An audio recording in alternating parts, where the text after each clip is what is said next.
Ashama harka fuunee hordoftoota chaanaalii kiyyaa jirra jirtu baga nagaan kara chaanaalii kiyyaa dhuftan. Arra rifeensa nu jalaa caccabuu fi nu jalaa buqqa'uu fi rifeensa kararii hin qabne rifeensa zee tokko rifeensi keenya ni goggogaa wazii hin qabu jechaadha. Rifeensota kana akkam akka goone sirreeffannu isinitti agarsiisa. Turtii kecha na wajjin godhaadha. Akkuma asitti agartan kana dabaaqulaa lama qabadhee dhufee jira jechaadha. Arra maaksii rifeensa keenyaa kan hojjennu dabaaqula irraa jecha dabaaqula yookaan biyya arabaatitti immoo kuusaa jedhama jechaadha.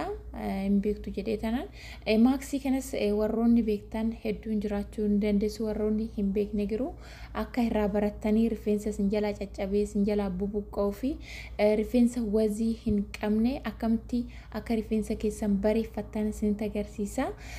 Dabaaqulli rifeensa keenyaa baay'ee bareeda jechaadha. Kan caccabuu fi kan buqqa'u bichaadha osoo hin ta'in rifeensa keessan guddifachuudhaaf illee isin fayyada jechaadha. Amma dhuma viidiyoo kiyyaatitti turtii keessan na wajjin godhaadha. Dabaaqula koo dhiqeetan qopheeffadhe yaa'u sa'aatiin akka nu jalaa hin deemne jedhee jechaadha. Amma gurguddisneetuma mummurra jechaadha. Inaffeella sila kanaafuu jajjabeessineetuma mummurree hojjennaa. Amma dhuma viidiyoo kiyyaatitti laayik sheer gochuudhaan na wajjin turtii godhaadha. Walumaan hojjenna erguu hin deeminaadha. Asumatti kinoo hordoftoota kiyyaa akkanumatti mummuraadha. Furdisaatumu.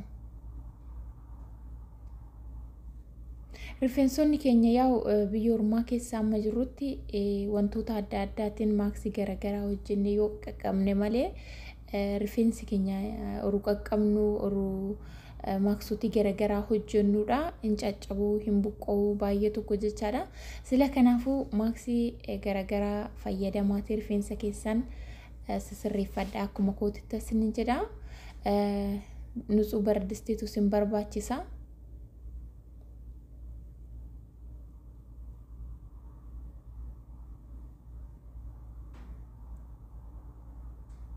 Bishaan itti naqxu. Bishaan ammuma isin nugaa jettan tokko itti naqxu jechaadha. Amma nugaa jettan tokko itti naqxu isin bishaan ani burcuqqoo tokko itti naqaa. Burcuqqoon keessa kaf kan jedhe waan ta'eefu. Isin hordoftoota koo akkuma agartan kinoo riifamaa gadi namni bishaan irraa isinitti agarsiisa. Isinitti mul'ata jedhee yaada. Gubbaarratti irratti guutee jira kinuti shaffanee jira jechaadha. Abidda kootirraa godhadhee jira kanatti amma naaf feelamee sirritti diqiqqadhee naa bilchaatutti obsaan hin eegne jechaadha. Ishee hordoftoota kiyyaa yaa amma nuuf bilchaatutti walumaan eegna. Turtii keessaa na wajjin godhaadha. Laayik gochaa yaada qabdanis koomentii jalatti naaf barreessadha. Bakkoota sirrachuu qabutti yoo jiraate natti maadaanan sirreessa jechaadha. Isinis immoo wanna nama barsiisu tokko qabadhaa nuuf koottadha. Kinuti akkuma agartan bishaan dhugee fixee jira jechaadha. Bilchaatee jira.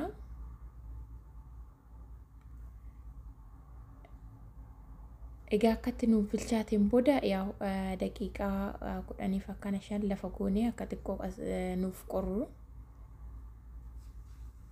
Isinitti mul'ata jedhee yaada. Bilbila harka tokkoon qabee waan hin jiruuf xiqqoo. Isin hordoftoota kiyyaa kinuti akkuma agartan daqiiqaa 10f lafa teechisee qorree jira jechaadha. Sirriitti o'aamuti. Amma maashinii daaknu keessatti naqna sila daakkannuufu.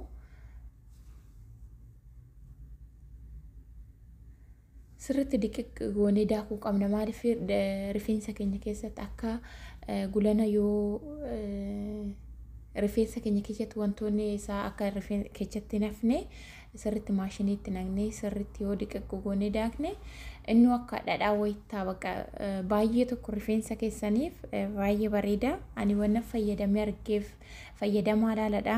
Jijjiirama isaa ni agartu jechaadha. baay'ee bareeda rifeensa keessan yoo dibattanuu namatti tola. Rifeensa caccabeef kan buqqa'eef kan kararii dhabee rifeensi keenya yeroo hedduu kararii dhaba. Sila kanaafuu daaknee walitti deebina. Kinuti akkuma agartan daakee walitti deebinee jira jechaadha. Akkatti inni bareedu laaladha.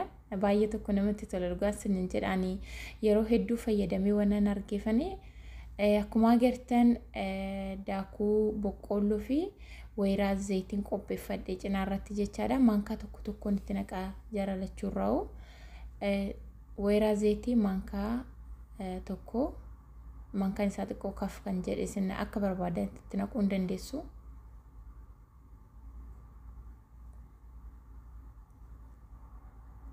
Daakuu boqqolloo yookaan nishaadha jechaadha. Nishaan ni beektu maankuma tokkoon itti naqadha isas.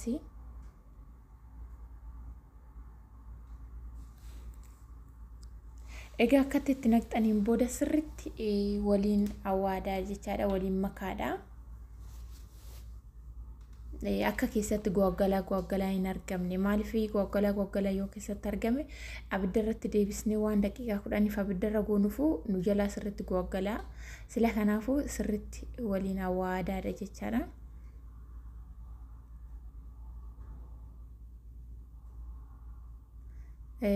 Kinuti akkuma agartan sirriitti waliin makee jiraanii zayitiinis keechaa hin mul'atu daakuunis keechaa hin mul'atu jechaadha.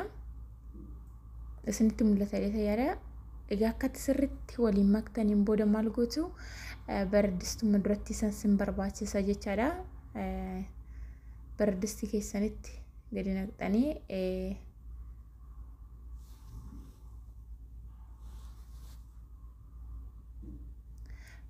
bardisti keessanitti naqxanii yaa abidda irratti deebistu jechaadha. Daqiiqaa 10 harka keessan orruu ammaas saluu irra addaan hin dhaabin jechaadha.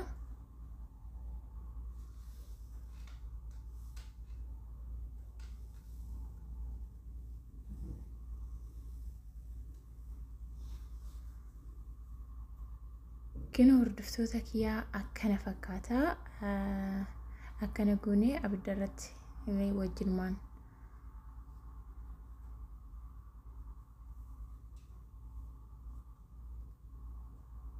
harka keessan orruurraan dhaabin ammaas salaa sinjalaa goggalataa. Daakuu boqqolloo of keessaa waan qabuufu nishaa yeroo baay'ee furdatas yoo ammaas salamuu baateen beektu. Sila kanaafuu sirriitti harka keessan irraan dhaabin ammaas salaadha.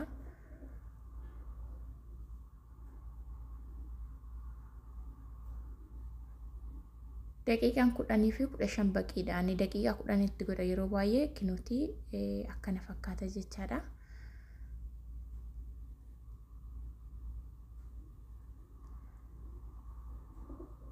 Hordoftoota kiyyaa egaa akkanatti daqiiqaa 10 abidda irratti gootaniin booda saanii nusuu irratti baafattu jechaadha. Amma dibachuu malee humtuu wanta isin hafu tokko hin jiru jechaadha. Akkuma agartan baay'ee tokko bareedaa baay'ee tokko namatti tola akka namattuu yoo ilaalanii. Asinitti mul'ata edeta yaada akkana fakkaata kinoo rifeensa keessan irratti akkatti dibatanii xiqqoo daqiiqaa 30f lafa teechisaadha akka isin qorru akka isin hin gubne jechaadha. Egaa daqiiqaa 30 lafa teechistaniin booda ni dibattu sa'aatii 2 fi sa'a 3 bicha fira tursiisati dibadhaan jedha. Torbeetti gizee 2-3 yoo fayyadamtan omaa rakkina hin qabu. Wanta isin miidhu tokko waan tokko of keessaa hin qabu. Dabaaqulaa daakuudha zayitii of keessaa qaba malee waan biraa waan tokko of keessaa hin qabu. Rifeensa keessa waan miidhuun hin qabu. Faayidaa maleedha. Baay'ee isin fayyada jechaadha. Fayyadamaa ilaaladha. Rifeensa isin jalaa caccabee isin jalaa buqqa'u rifeensi keessa wazii yoo dhabee zim jedhee goggogu jechaadha. Gizee kana torbeetti gizee 3 fayyadamaadha. Ji'a tokkotti lawuxii baay'ee ni jijjiirama baay'ee ni argitu sinin jedha. Viidiyoon koo kanarraa akkana fakkaata. Viidiyoo koo yoo jaalattan like share godhaadha. komentii jalattis astaayitii qabdan naaf barreessaa isiniin jedha. Akkuma isiniin jedhe rifeensi keenya batalee kan goggoguu fi kan isin jala wazii dhaboote fayyadamaa torbeetti gizee 2-3 fayyadamaadha. Ji'a tokko keessatti jijjiirama ni argitu isiniin jedha. Viidiyoon koo akkana fakkaata turtii gaarii isiniif haa ta'u.